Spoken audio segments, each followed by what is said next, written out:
I gifted my parents a $500,000 oceanfront home, then my sister showed up with a moving truck and took. Hi, I'm Felix, 36, and I spent half a year and almost $500,000 giving my parents the retirement home they never thought they could afford. What I didn't plan for was walking into that very house and hearing my sister's husband shout at my father, "This is my house. Get out." The wind off the Atlantic carried the scent of salt and jasmine as I pulled into the curved stone driveway of the oceanfront estate. 6 months of planning, contracts, inspections, and renovations, all of it led to this. My parents' 50th anniversary was next week, and this was their gift.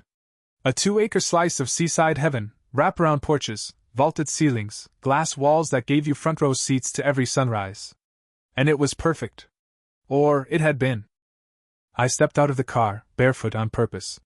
I'd always imagined walking up this driveway like that, hearing seagulls overhead, just like that summer in Cape May when I was 14. Mom had stood on the beach, wrapped in a towel, pointing at a white house on the bluff and whispering, "Someday." They both knew it was a dream far outside their teacher and nurse income. But I made it happen. After 12 years grinding through the tech world, building my consulting firm from scratch, sleeping 4 hours a night, I could finally give them something back. Something real. I popped the trunk, pulled out the gold-lettered anniversary banner and gift bags with their names on them. That's when my phone buzzed. "Dad. Felix, something's happened. Your sister arrived yesterday." I froze mid-step. My heart actually stopped beating for a second. Chelsea. 3 years older, 10 times more entitled, and the queen of weaponized helplessness. We hadn't spoken in almost a year, not since I refused to fund her husband Derek's 5th, revolutionary, business idea. Spoiler, the last 4 revolutionized nothing except their debt. I walked faster now, heels of my feet slapping the warm stone. Through the floor-to-ceiling windows, I saw way too much movement inside. Laughter. Chaos. I'd instructed my parents to arrive alone this morning, to enjoy the house privately before the party next weekend. The front door was open. I pushed it gently and stepped inside. It hit me all at once. The smell of pizza, greasy, cheap, the thud of a child's foot slamming into an ottoman, my mother sobbing into her hands on the couch, my father standing like he'd just been mugged. Then I saw them. Chelsea lounged in my custom leather armchair like a queen returned to her castle. Derek stood tall and smug between my dad and the door, chest puffed like a prizefighter, arms crossed, chin high. Their 3 kids, 6, 9, and 12, were jumping on my parents' new living room set, smearing juice-sticky fingers across the fabric I'd paid thousands to have flown in from a specialty shop in New England. And then Derek shouted, voice echoing through the high ceiling, "This is my house now. Get out." He pointed to the door. "You two had your shot at luxury. Now it's our turn." Chelsea laughed. I mean, really laughed, like it was all a joke. I could see her wedding ring glinting in the afternoon light, hear the sound of a juice box exploding somewhere behind the couch. My dad tried to speak. "Felix bought this for us. It's our." Derek cut him off. "He can buy you something else. An apartment maybe. This house? This is ours now." I didn't realize I'd stepped fully into the room until the silence hit. Even the kids stopped mid-jump. Chelsea's smile dropped as she saw me. "Hello, Chelsea." "Derek." My voice was ice. 12 years of leadership meetings and multimillion-dollar deals had taught me how to command a room without shouting. No one moved. My parents didn't even breathe. And that's when I pulled out my phone and hit play. Because what Derek and Chelsea didn't know is I'd heard every word from the hallway, and I had it all recorded. The recording played loud and clear over the living room speakers, thanks to the smart home system I'd had installed 2 weeks ago. Derek's voice echoed like thunder. "I'm telling you one more time, old man. This is my house now. You're not staying. You're done." The air in the room went still, thick with realization. I let the clip end and slowly slipped the phone into my pocket. Chelsea looked like she just swallowed a pinecone. "Derek threatening my father," I said calmly. "In a home he has no legal right to. That's criminal harassment. And impersonating our mother to the realtor?" I turned to Chelsea. "That's fraud. And identity theft." Her mouth opened, closed, opened again. "We're family, Felix," she finally choked. "You wouldn't really." "Wouldn't I?" I stepped toward her. Derek actually took a step back. "Good. Let's talk about what you've done. Breaking and entering? You picked the lock on the side door." That's how you got in, right? Chelsea blinked. Yeah. I continued. I saw it on the security footage. You think a tech guy would buy a house like this and not wire it with full coverage surveillance? I pointed toward the ceiling, where a tiny camera blinked red near the light fixture. My firm installs these in boardrooms for Fortune 100s. You're being recorded in 4K right now, Chelsea. You too, Derek. He sputtered. You can't prove. Actually, I cut him off. I can prove everything. I've got timestamps of you dragging furniture in. Your daughter flinging juice at my wall. You threatening my 70-year-old parents. All logged, cataloged, and backed up to cloud storage. Want to keep pushing this? Derek looked like someone had just told him Shark Tank was cancelled. I kept going, because I had more. The deed to this house is in a trust. An irrevocable trust. Mom and Dad are the sole beneficiaries. I'm the trustee. You know what that means? Derek and Chelsea stared. It means even if they wanted to hand the house over to you, which they don't, they couldn't. Legally. I specifically added a clause that you two could never benefit from this property. Ever. Chelsea's voice was shrill now. That's so manipulative. How could you do that to your own sister? How could you do this to your own parents? I snapped. I built this home to honor them. You came here to rob them of it. Chelsea stood up abruptly. They don't need this place. They're old. They'll be gone in a few years, and what? This whole property sits empty while you play hero. We need this more than they do. I stared at her. You didn't need anything. I said. You wanted. And you didn't want to earn it. So you stole it. Or tried to. Chelsea's voice cracked. It's not fair that you get to give them a house like this, and we're still scraping by. You think that makes you better than us? No, I said, stepping closer. But trying to steal it? That makes you worse. She flinched. I turned to my father, whose hands still trembled at his sides. You okay, Dad? He swallowed hard. I will be. Now that you're here. Then my mother stood, shoulders still hunched from crying, and whispered, Felix, you don't understand. When they showed up with a moving truck. Her voice broke.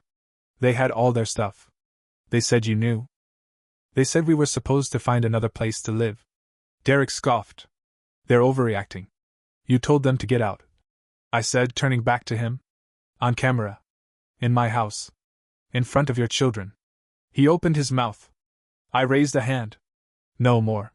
You have 30 minutes to pack up everything you brought and get off this property. I suggest you don't test me. Chelsea's eyes were glassy now, full of fury and fear. You're unbelievable. No, I said softly. I'm just done protecting you from consequences. Chelsea didn't move. Her eyes darted around the room, looking for an out, a loophole, a person to manipulate, anything. Derek broke first. He grabbed a duffel bag off the floor and shoved it at their oldest kid, barking. Go pack. Now. The boy flinched, then ran upstairs. The other two followed without a word, as if they knew better than to argue when the adults were in meltdown mode. Chelsea turned to me, her voice shaky with desperation. Felix, think about what you're doing. You're going to traumatize my kids. You're throwing us out onto the street. I laughed. I laughed, because the audacity was too much. No. I'm holding you accountable. You traumatize your kids by dragging them into a con job you thought you'd get away with. If they're scared, it's because they saw you lie, cheat, and threaten their grandparents. Her voice rose to a shriek. We're your family. Families forgive. And families don't do what you did. I shot back. You don't get to swing the family card after trying to steal from the very people who gave you everything. My father, quiet until now, finally spoke. You need to leave, Chelsea. You and Derek both. You're not welcome here. It was the first time in my life I heard my dad sound cold. Not disappointed. Not hurt. Just done. Chelsea blinked like she'd been slapped. Dad? But he didn't flinch.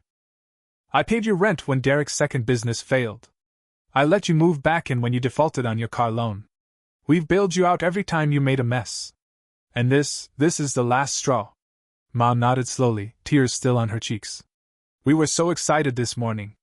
We walked through every room holding hands. We cried, Chelsea. Happy tears. And then you showed up. With boxes. Chelsea looked at me again. You can afford to buy them something else. Stop, I said sharply. Stop saying that like it justifies any of this. This house wasn't just a gift, it was a thank you. For every sacrifice they made. For every night they stayed up worrying about bills so we wouldn't have to. For every used car, every worn-out pair of shoes, every damn coupon clip so we could go to school and grow up safe. And you tried to take that from them because you're drowning in a lifestyle you chose and refused to leave. Derek walked past me with a suitcase, muttering, "This is F************. Ed." I stepped in his path. "You threatened my dad again," I said quietly. "I swear on everything I love, you won't make it to the car before the cops show up." His eyes locked with mine. For one brief moment I saw it, that flicker of recognition. The realization that I wasn't some nerdy little brother or background character in his marriage. I was someone with power. With boundaries. And with absolutely zero tolerance for his crap. He looked away. "Chelsea tried one last time." "You have no compassion." "No," I corrected. "I have boundaries. And a backbone. And I'm done pretending you're the victim when you're just a manipulator with a sob story." She broke then. Not in a cinematic way. Not in a tearful epiphany.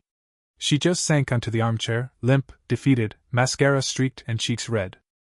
I half expected her to scream again, but instead she just whispered, "I'm so tired, Felix." I didn't respond. I didn't hug her. I didn't comfort her. Because empathy without accountability is how this all started. Derek shouted up the stairs for the kids. 5 minutes! I glanced at the wall clock. 14 left.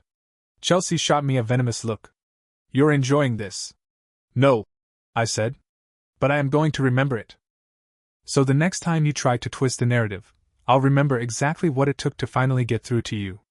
Then I turned my back to her and walked to the kitchen, my parents' kitchen, and picked up the broken glass from Emma's spilled juice box. No one said a word. Not even when I dropped it in the trash like a final punctuation mark. By the time the last of Chelsea and Derek's things were out the front door, the house felt like it could finally exhale. The kids loaded into their oversized SUV without a word. No tantrums, no begging to stay, just that eerie kind of quiet you only hear from children when they've seen adults reveal the very worst of themselves. Derek slammed the hatchback shut, muttering something under his breath about suing me for defamation. I didn't bother responding. He wasn't worth the oxygen. Chelsea lingered at the front steps, arms crossed tightly across her chest. Her dress was wrinkled, her hair a mess. She looked like a woman who'd just walked off the battlefield and lost everything but the grudge. "You could have handled this privately," she said finally, not looking at me. "Did you have to humiliate us?" I tilted my head. "You mean like you humiliated our parents? Kicking them out of their own home? Or like you humiliated yourself by dragging a moving truck onto property you don't own?" She flinched, but kept her gaze fixed on the gravel. "You're going to regret this," she said quietly. "Not today. But eventually." "No," I said, arms folded. "What I regret is every time I said yes to you when I should have said no. That ends now." She looked up at me, and for just a second I saw it. The little girl who used to race me through the sprinklers in our backyard, who cried when I scraped my knee on the sidewalk and gave me her last fruit roll-up. But that girl was long gone. Now she was someone who saw my generosity as a vending machine, insert guilt, receive benefits.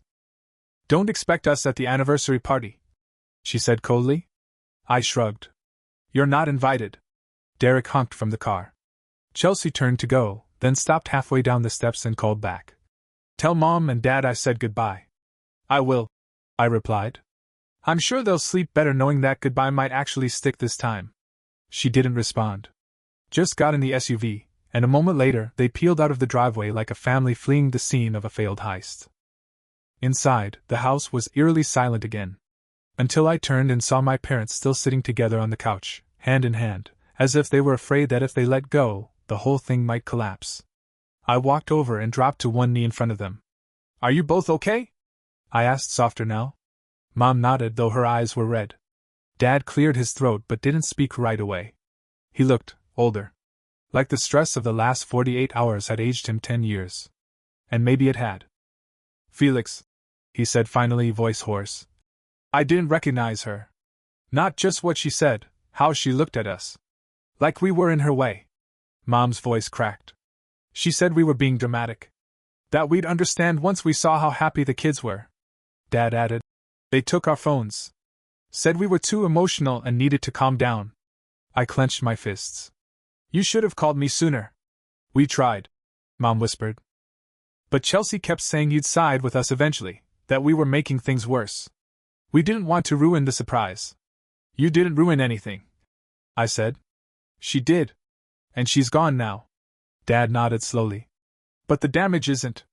I looked around the room. Stained furniture, juice-streaked walls, open pizza boxes tossed carelessly onto the imported coffee table I'd picked out with so much care. I'll fix it, I said. All of it. Starting tomorrow. Mom gripped my hand. You already did. You showed up. You defended us. You made us feel safe again. I exhaled, for what felt like the first time in hours. Then I pulled my phone out again, not to record this time, but to text the restoration team and the security company. Upgrades. Cleaning. Emergency repairs. Everything. Because this house wasn't just a gift anymore. It was a fortress. And my parents? They were royalty. The next morning smelled like fresh ocean air and lemon wood polish. The cleaning crew arrived at 8 a.m. sharp. I'd called in a team I trusted, one I used for high-end clients who needed disaster-level miracles done fast. They didn't blink at the damage. Just got to work scrubbing, restoring, repairing. My parents had barely slept. I could tell. They tried to act like everything was fine, but their voices were a little too bright, their movements too slow. Dad kept rubbing his hands together like he was trying to wash something off that wasn't dirt. I made coffee and sat with them on the porch while the sun climbed over the horizon. The view was pristine. Calm blue waves. A gull circling low. You'd never guessed the house had been the scene of a family implosion just 12 hours earlier. You really hired a lawyer? Dad asked, sipping his coffee like it was the only thing anchoring him. I nodded. Already briefed them. They're documenting everything. We're adding protective clauses to the trust, reinforcing the deed, and filing a cease and desist to keep Chelsea and Derek from stepping foot on the property again. Dad looked at me with something between pride and sorrow. You've thought of everything. I had to, I said. I know who I'm dealing with. Mom was quiet, watching the waves. Then, without looking at me, she said, Are we terrible parents? I nearly choked on my coffee. No. God, no. You're the best people I've ever known. But one of our kids turned out so. She paused. Broken. I set my mug down and turned to face her fully. You raised both of us the same. Same values. Same sacrifices. Same unconditional love. Chelsea's choices were hers. Mom wiped her eyes. But we bailed her out so many times. Every time she cried, we jumped. Every time she failed, we cushioned the fall. Dad nodded. We thought we were helping. You were, I said gently. Until she learned she didn't have to help herself. The silence stretched. The waves rolled. Then Mom asked, Do you think she meant it? When she said we'd die soon anyway? I didn't answer right away. Because yes, I thought. She meant it. Maybe not fully, maybe not consciously. But that was the ugliness in her logic. Why let two elderly parents enjoy luxury when she and her 3 kids could take it now? While they were still young enough to enjoy it? She said it to justify stealing. I finally said.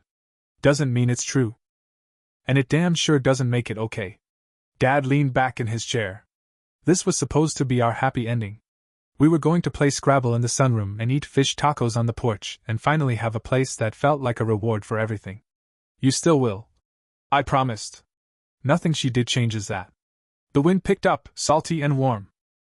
I looked at them, 2 people who had given up everything for their daughters, who'd spent a lifetime saving and sacrificing, always putting us first. They deserved more than a mansion. They deserved peace. And I was going to make damn sure they got it. I reached into my jacket pocket and pulled out a thick envelope. What's this? Mom asked. Plan B, I said.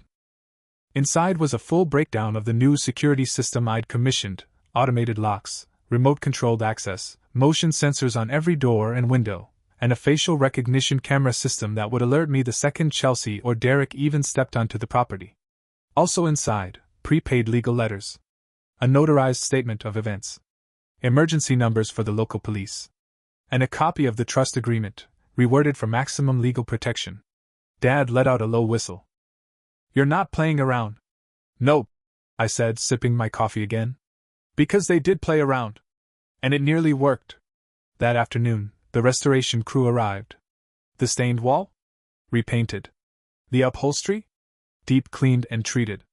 The Venetian plaster? Refinished. The shattered wine glass? Replaced with an entire new set. By 6 p.m., it looked like nothing had happened. Except, of course, for the hole in our family, which no one wanted to talk about. Yet. That night, as the sun dipped low and painted the sky pink and orange, my parents sat on the back porch holding hands, just like they had on that beach all those years ago. I stayed in the doorway, watching them. This house wasn't just a retirement gift anymore. It was a line in the sand. The line between who they were, and what they would never again allow in their lives. The anniversary party was set for Saturday. I'd originally imagined it as a kind of golden moment, champagne flutes, coastal breeze, friends and neighbors toasting the only couple I knew who could still slow dance in the kitchen without music. But now, with the memory of Derek yelling, "This is my house!" still rattling around my skull, the whole thing felt fragile. I wasn't sure if my parents were up for it. So I asked, "Do you want to cancel?" I said that Wednesday evening, sitting on the deck while the last rays of light painted the sea lavender. "I can send a message to everyone. Say you came down with something, or you're still settling in." Dad looked up from his crossword. "Cancel the one party where everyone finally sees how amazing our retirement looks?" "Not a chance." Mom nodded, but her smile didn't quite reach her eyes. "We need this," she said. "A reminder of what's good. We can't let Chelsea's choices poison everything." I hesitated. "You know people are going to ask." "They can ask," Dad said. "We're not ashamed." We sat in silence after that, but it felt different. Like we were all trying to figure out what the new version of family looked like. One where love still existed, but so did locks. Where forgiveness had its limits. On Friday, a delivery truck arrived with fresh flowers, champagne, and a massive vanilla cake shaped like the number 50. I oversaw the setup personally. Coastal-themed lanterns hung from the pergola. A quartet of string musicians rehearsed on the back lawn. Everything was ready. And then Chelsea texted me. "Heard about the party. Don't worry, we're not coming. Hope Mom and Dad enjoy their mansion. Must be nice having a brother who buys forgiveness." No apology. No remorse. Just that final, sour jab. I didn't reply. Instead, I walked into the kitchen where Mom was folding cloth napkins in the blue and cream tones I'd picked for the tables. "Just got a message from Chelsea," I said. Mom stiffened but didn't look up. "What did she say?" I showed her the text. She read it. Took a deep breath. Then folded another napkin. "Do you want me to block her number from your phone?" I asked. "No," she said. "I want to leave it there. So next time I feel tempted to call and ask how she's doing, I can remember who she is now." She didn't cry. Didn't even tremble. That was the moment I knew my mother, the woman who once stayed up all night sewing my prom tuxedo jacket after I spilled Coke on it, had finally let go of the fantasy that Chelsea would turn back into the daughter she used to be. She folded the last napkin. "Let's get the wine glasses out." By the time guests started arriving the next afternoon, the house looked exactly how I'd imagined. Coastal elegance. Warm lighting. Music and laughter floating on the breeze. My parents stood at the top of the steps in matching navy and ivory. My mom's earrings sparkled. My dad wore cufflinks I'd had custom made from the wood of their first dining table, the one they gave up so we could have new backpacks. People hugged them, toasted them, danced around them. No one asked about Chelsea. Not one person. It was like the universe had silently voted and decided, the people who show up matter more than the ones who don't. Later that night, after the guests were gone and the last of the cake had been stored in Tupperware, Dad and I sat on the back porch, just the two of us. "She's going to hate you forever, you know," he said, not unkindly. I stared out at the moonlight glinting on the water. "She already did." He nodded slowly. "I just wish she'd hated me instead." "You're too easy to love," I said. I was the safe one to blame. He laughed once, dry, tired. "You know, Felix, your mom and I spent a lot of years worrying about Chelsea. I think it's time we started being proud of you." That hit harder than I expected. I looked at him. He wasn't crying. But his voice was thick when he added, "You didn't just buy us a house. You saved us from something we didn't even know we needed saving from." I looked down at my hands. "Yeah," I said. But the sad part is, she thinks I did it to hurt her. He nodded. Because she can't imagine doing something this kind for someone else without expecting something in return. We sat like that for a while. Saying nothing. Hearing everything. I woke up Sunday morning to the smell of bacon and fresh waffles, the kind of breakfast that only ever exists in two places, 5-star resorts, and your childhood kitchen. Except this was my parents' kitchen now. It still didn't feel real. Mom was humming to herself in front of the stove, her hair still up from the party the night before. Dad sat at the counter with a cup of coffee and the Sunday crossword open between us. "You're up early for someone who stayed up playing cornhole until midnight," he said without looking up. "I was trying to let your friends win," I muttered, pouring myself a cup of coffee. He snorted. "Tell that to Steve. He's still complaining you banked that last shot off a wine bottle. It was a strategy." Mom turned from the stove. "You two are impossible." It felt normal again. Not fake normal. Not the forced calm after a family explosion. Just breakfast. Quiet, simple kind. The front gate buzzed. All three of us froze. No one was supposed to be visiting. Dad reached for his phone, checking the video feed from the new cameras. I stepped over to look too. It wasn't Chelsea. It was a delivery driver. Holding a small box. "Go sit," I told them. "I'll get it." I opened the door and signed for the package. No name on the label, just a generic return address in Jersey and a note taped to the top. "Thought you'd want this." Inside the box was a tiny velvet pouch. And inside the pouch, my grandmother's sapphire ring. I stood there, stunned, the porch quiet around me except for the waves crashing somewhere just beyond the dunes. That ring had been missing for years. Mom thought she'd lost it in a move. But I knew Chelsea had taken it. There had been whispers. Moments when she'd gotten defensive too quickly. A weird photo of her daughter wearing it for dress up. Once on Instagram before it vanished completely. And now here it was. Returned in silence. No note. No explanation. I'd brought it inside, set it on the counter, and slid it toward Mom. Her hand flew to her mouth. "Is that?" "It is," I said. "Just arrived." She picked it up like it was made of glass. Like holding it too tight might erase the apology that came with it. Dad watched her, then looked at me. "You think she sent it?" "Probably," I said. "Too much shame to come back. Not enough to ignore what she did." We didn't say much after that. But that little ring sat in the center of the kitchen island all morning, gleaming under the skylight like a tiny reminder. Even broken people can feel remorse. Even thieves can give something back. Later that afternoon, I got another text from Chelsea. "Don't read into the ring. Just figured Mom would want it." I didn't respond. But I screenshotted it, and saved it to a folder I'd labeled Closure, alongside the security footage, the updated legal documents, and a blurry screenshot of her SUV leaving the driveway with every stolen dream packed into the trunk. The rest of the day passed in a haze of beach walks and porch naps and leftover crab dip. It was peaceful. Which felt strange. Like we were living in a new chapter of a book we hadn't meant to start but couldn't put down. After dinner, we sat on the back porch again, just like always. This time, Mom wore the sapphire ring. It looked like it belonged there. On her hand. In this house. In this new beginning. "I'm not going to chase her anymore," Mom said suddenly. "I just wanted you to know that. I've spent years hoping she'd come back different. That she'd call and say she was ready to try again. But I think I'm done." Dad reached for her hand. "We gave her 100 chances." Mom nodded. "She chose this path." Then she looked at me.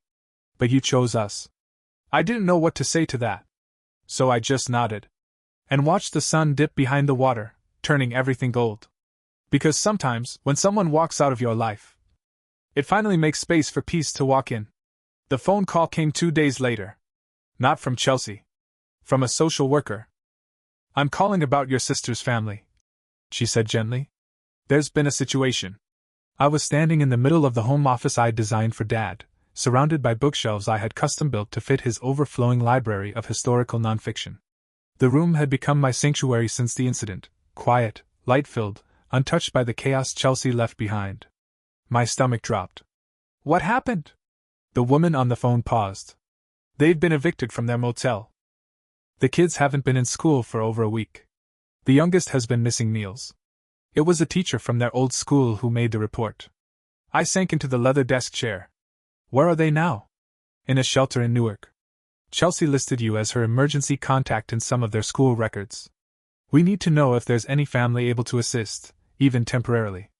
I was quiet for a long time. My mind did 1,000 things at once. Imagined those kids sitting on cots in a noisy shelter, replayed every cruel thing Chelsea had said, every sneer from Derek, every juice box splatter on imported upholstery. I thought about the ring in Mom's jewelry box, and that tiny flicker of remorse it had represented. But most of all, I thought about those kids.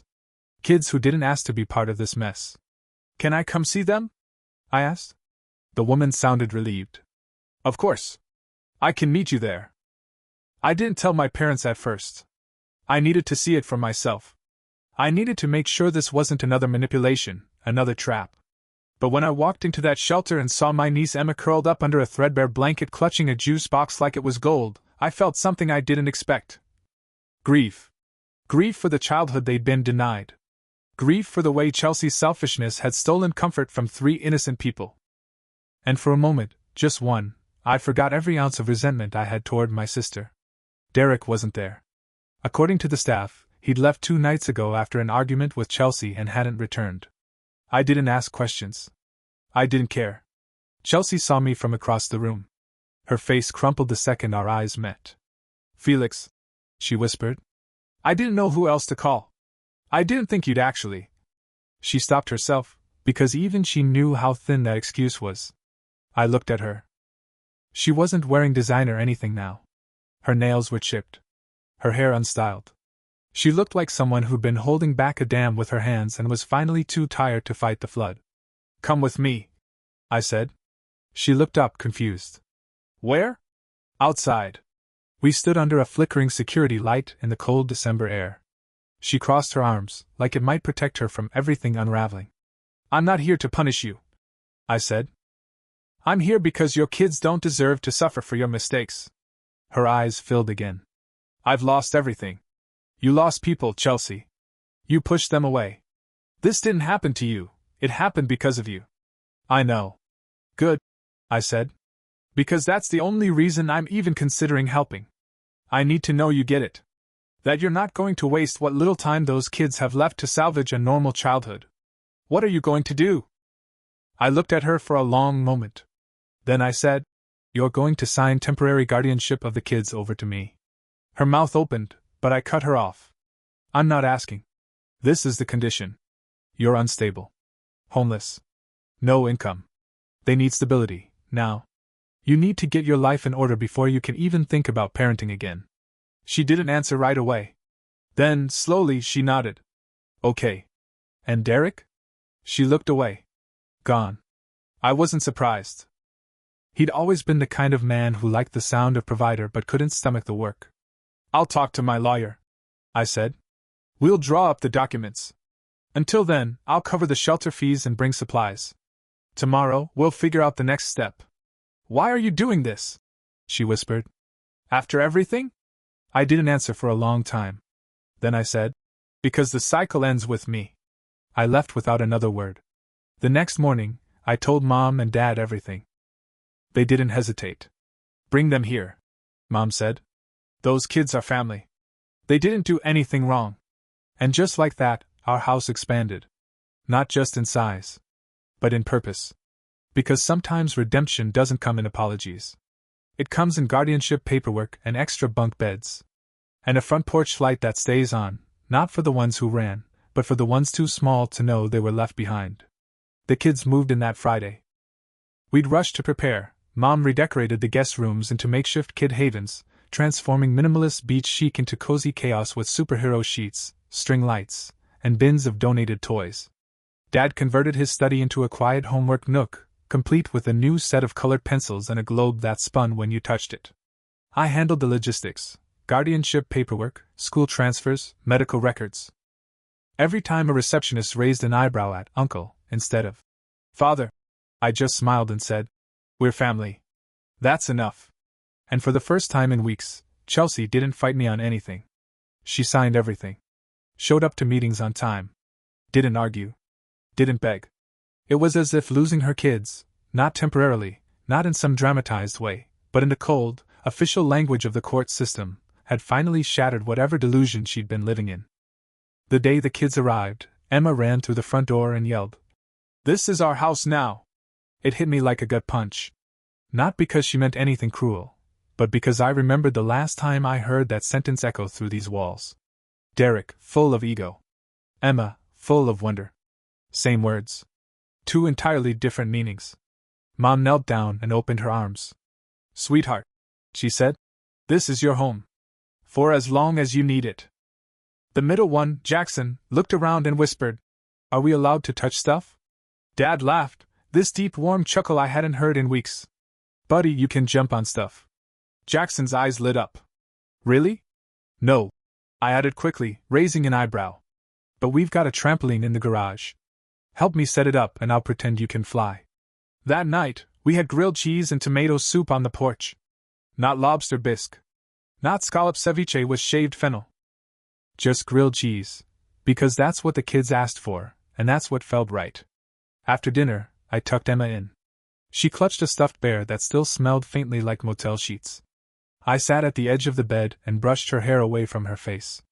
"Uncle Felix," she whispered, "are you going to leave, too?"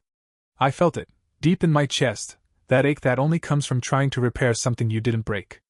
"No, sweetheart," I said softly. "I'm the one who stays." She nodded like that answer made perfect sense. Like she'd expected something worse but was relieved to be wrong. Later that night, I stood outside with my parents, watching the stars blink alive in the dark sky. "We're really doing this," Mom said. "Again. Raising kids? Not alone," I said. "Not this time." Dad rubbed his hands together. "You think she'll ever come back? For real, I mean. Changed?" "I don't know," I said honestly. "But I do know we can't hold space forever. The door's not locked, but we're not building a new one every time she kicks the old one in." He nodded. And then he surprised me. "You saved our lives," he said. "And now you're saving theirs." I shook my head. "No. I'm just picking up the pieces." Mom smiled. "That's what real men do." We went inside. Checked the locks. Turned out the lights. In a house that was finally full, not of drama, or tension, or stolen dreams, but of second chances. Of bedtime stories. Of peace. The final straw with Chelsea came quietly, through an envelope slid under my door.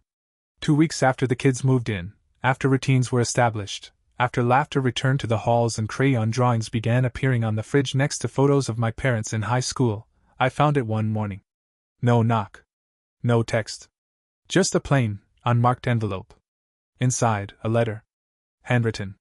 The penmanship was shaky, as if she'd stopped and restarted several times. "Felix, I'm not asking for anything. I know I don't get to anymore. I just wanted to say, thank you. Not just for the kids, but for saying no when it mattered. For drawing the line. I thought I was surviving. I didn't realize I was drowning, and pulling everyone under with me. I can't undo what I did to Mom and Dad, or to you. But I'm trying to be someone they'd still be proud of. Someone the kids can look up to. I'm in a program. Job training. No Derek. No more schemes. Just work. Just me.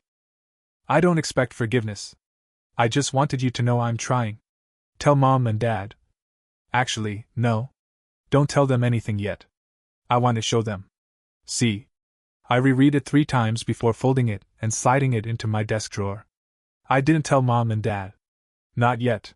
Just like she asked? The kids were thriving. Jackson made a friend on his first day at the new school. Emma started drawing the house over and over in her sketchbook, each picture more detailed than the last. The oldest, Ryan, asked me if I could help him open a savings account. Chelsea's choices would never stop rippling. But maybe, for the first time, they were rippling in the right direction.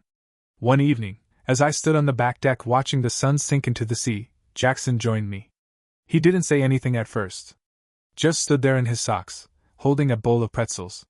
After a few minutes, he asked, "Did you always want to be the guy who fixes things?" I laughed. "No, buddy. I wanted to be the guy who never broke anything in the first place. But you're really good at fixing," he said. "Even when it's big stuff." I looked down at him. "So are you." He smiled, took another pretzel, and walked back inside. I stayed out a little longer.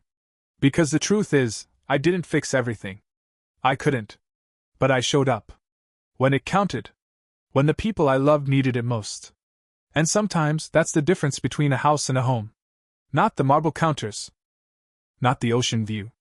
But the people inside it. And what they choose to build together. Spring arrived like it had something to prove. The salt air warmed. The dunes bloomed with wildflowers. And inside the house, the sound of 3 kids getting ready for school at 7 a.m. replaced the once sacred silence my parents had spent a lifetime working toward. But they didn't complain. Not once.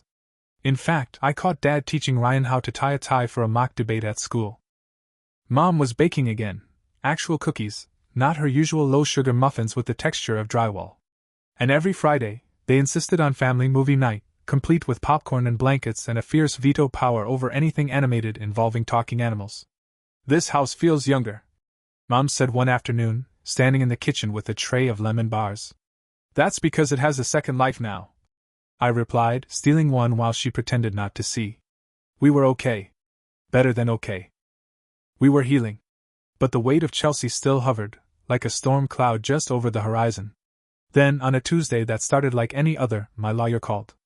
Chelsea's petitioned the court to regain partial custody. I was quiet for a long time. Is that possible? She's completed a job readiness program. Found stable housing. No contact with Derek. We'll fight it if you want. But this is the first real sign of consistent change. I didn't answer right away. Because here's the thing no one tells you about being the responsible one, the one who fixes things. You don't get to just react. You have to weigh every outcome, every cost, every tiny future that might unravel if you get it wrong. That night, I sat down with Ryan, Jackson, and Emma. We didn't talk about lawyers or court or the past. I just asked one question. If your mom was better now, would you want to see her? Ryan looked at the table for a long time. If she stays better? Jackson asked. Will we still live here? Emma just nodded and whispered. I miss her sometimes. It was like being handed 3 puzzle pieces that didn't quite fit, but clearly belonged to the same picture. I called my lawyer back the next morning. We'll allow visitation, I said. Supervised. Slow. She proves she's consistent, we'll revisit. He exhaled. That's generous. It's right, I said. Not for her. For them. Chelsea's first supervised visit happened at the community center. I didn't go. I waited outside in my car. 45 minutes later, the kids came out, quiet, thoughtful, not upset. Emma clutched a handmade bracelet. Ryan had a new library book. Jackson looked conflicted. How was it? I asked. They shrugged. Weird. Okay. Kinda sad. Which felt exactly right. Progress isn't always joy. Sometimes it's not a disaster. Sometimes it's just a beginning. When we got home, I found Mom on the back porch reading. Dad was dozing beside her. The kids ran inside, laughing as they argued about what to name the new crab they found at the beach. I sat beside my mother and watched the sun dip low. Do you think we're doing the right thing? I asked. She didn't even hesitate. Yes. But what if she just goes back to who she was? Then we'll still be who we are, she said. And they'll know where home is. The breeze picked up. The waves sang in the distance. And I realized, for the first time, I wasn't carrying this burden alone. Not anymore. 2 months later, a letter arrived. No demands, no excuses. Just Chelsea's handwriting on simple paper. I'm still trying. I hope they're okay. Tell them I love them. I didn't reply. I didn't need to. The kids were thriving. Mom and Dad were at peace. And me? I'd finally let go of fixing everything. Sometimes, love means holding on. Other times, it means stepping aside. The house stood strong, full of laughter, healing, and earned grace. This was home. Theirs. Ours. Forever.